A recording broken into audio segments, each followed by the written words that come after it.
So next I take out all my tape and whatnot from my bolt holes, so that way the paint doesn't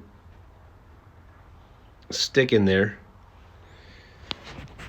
You gotta take it out real nice and careful.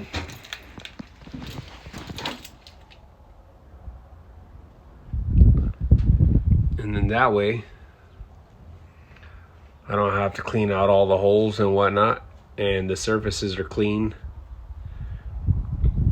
So that way all the engine accessories can be mounted without any problems.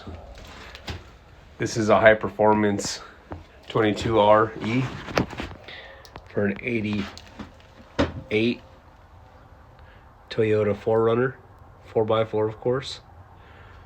We put a few mods on it, nothing crazy, just something to give it a little bit more power. Stay tuned for the build. 22RE.